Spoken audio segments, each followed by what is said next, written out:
इस कहानी की शुरुआत में हमें बताया जाता है कि हजारों साल पहले जब आइस का युग खत्म हुआ था, तब अंतरिक्ष में से एक मशीन क्रैश हुआ था जिसका उसूल था कि वो इंसानों का नामो निशान खत्म कर देना।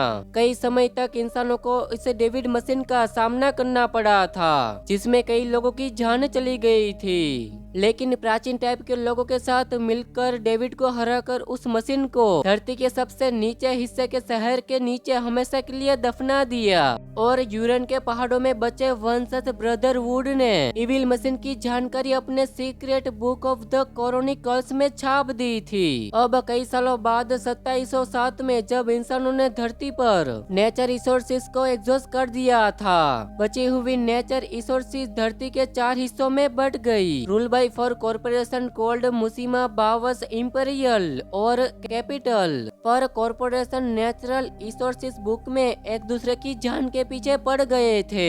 इलेक्ट्रिसिटी जैसे साधन नहीं थे और अब दुनिया स्टील पावर इंजन पे सरवाइव कर रही है। कुछ ऐसे ही युद्ध में बावस और कैपिटल कॉर्पोरेशन की सेना एक दूसरे के लैंड को युद्ध के लिए तैयार होते हैं, पर वो इस बात से बेखबर है कि उनके पैरों के नीचे हजारों वर्ष से वही प्राचीन मशीन को दफनाया हुआ है। युद्ध के ठीक पहले कैप्टन ने अपनी सेना का बूस्ट करने की कोशिश करते हैं, पर इतनी लाशें देखने के बाद साजन मिस ने एक तरह से हार मान ली थी और दुश्मनों की सेना के लैंड के बाद लूटन और मैक्सिमिलियन पूरे जोश के साथ अपनी सेना को हमला करने का आदेश देता है। दोनों के युद्ध से काफी नुकसान पहुंचता है, शायद ही वो बचे, इसलिए वो मिच को उनकी बेटी का ख्याल रखने के लिए कहता है क्योंकि वो बच नहीं सकता। पर ये उनके लिए सबसे बड़ी परेशानी नहीं है क्योंकि कैनल के हमले में अंदाजे में वो ग्रेट सील टूट जाता है और उसके टूटने पर हजारों ज़ॉम्बीज इंटेलिजेंट किल डॉल्स धरती पर तबाही मचाने लगते हैं। कोई भी उनके सामने नहीं टिक पाता। दोनों भी सेना सोच में पड़ जाती है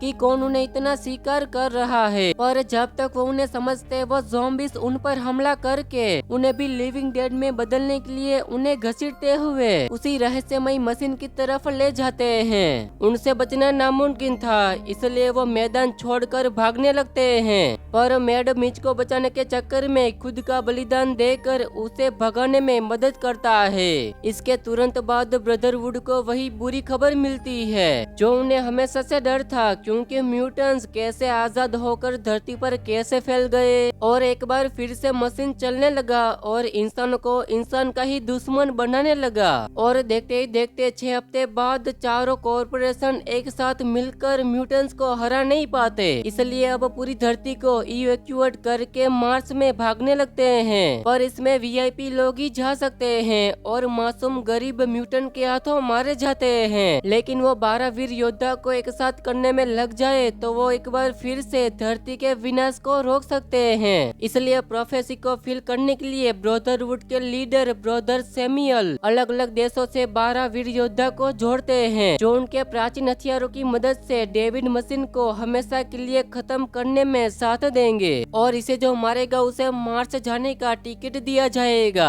इसलिए मैच ने नेट को वादा किया था कि वो नेट के परिवार की रक्षा करने के लिए उन्हें यहाँ से निकलने के लिए टिकट्स दे देता है। अगले दिन उन्हें मिशन के बारे में बताता है कि मशीन को बंद करने के लिए प्राचीन बॉम्ब मशीन के गियर में फिट करना पड़ेगा, जिसका उनके पास ट्रिगर भी है, पर उसे एक्टिवेट करने के लिए की नहीं है जो उन्हें अभी तक कहीं मिली भी नहीं है। वो सोचते हैं कि शायद वो की इसी मशीन में छिपी होगी। यहाँ हमें पता चलता है कि म्यूटेंट्स को गोली से मारा नहीं जा सकता, वो तो बस तलवारों से या बॉम्ब ब्लास्ट करने से ही मरेंगे। और इस मिशन में क्रॉनिकल्स की सेवरियन भी साथ देती है। वही मिशन से पहले उन्हें प्राचीन हथियार दिया जाता है जो उनको काम आएगा म्यूटेंट्स को मारने के लिए। इसके बाद वो तुरंत स्टील पावर स्पेसशिप में अपने मिशन की तरफ निकलते हैं, लेकिन तभी एक म्यूटेंट केमिकाजी उनके स्पेसशिप के ऊपर हमला कर देता है और वह स्पेसशिप क्रैश होने वाली होती है। इसलिए तुरंत सभी इमरजेंसी स्केप पॉड में चले जाते हैं, लेकिन पॉड का लेज बाहर से रिलीज करने के लिए एक को बाहर रहना होगा, इसलिए कैप्टन बाहर चले जाते हैं और कैप्टन खुद का बलिदान देते हुए लेज को स्टार्ट करके रिलीज करते हैं। लेकिन पॉड में उनकी मुसीबत कब कम नहीं होती, क्योंकि पॉड के तेजी से गिरने के कारण पैराशूट खराब हो जाता है। पर मिच के सही समय पर दूसरे पैराशूट को डिप्लॉय करके सही सलामत क्रैश लैंड कर जाते हैं। यहाँ लैंड के दौरान एक सोल्जर की मौत हो जाती है। इसके बाद सभी लोग म्यूटेंट्स के प्राचीन शहर में पहुँचते हैं, जहाँ डरावने पुतलों से और चारों तरफ से कंकालों की चादर बिछी हुई होती है। ये लोग लो सिटी में प्रवेश करते हैं और सीक्रेट दरवाजा उन्हें मिल जाता है और एक एक करके सभी नीचे जाने लगते हैं। लेकिन नीचे उतरते ही सैमलर के ऊपर एक म्यूटेंट हमला कर देता है। अब उसे बचाने के चक्कर में चारों तरफ से म्यूटेंट्स आने लगते हैं। वहीं गोली चलाते चलाते उनकी गोलियां खत्म हो जाती है। लेकिन तभी एक सोल्जर म्यूटेंट्स के साथ लड़ते लड़ते उसका प्लेटफॉर्म सीधा क्रैश हो जाता है, जिससे बड़ा ब्लास्ट होता है। लेकिन फिर भी म्यूटेंट्स जिंदा होते हैं। तभी सोल्जर ग्रेनेड को डिटोनेट करके सभी म्यूटेंट्स को मार देता है।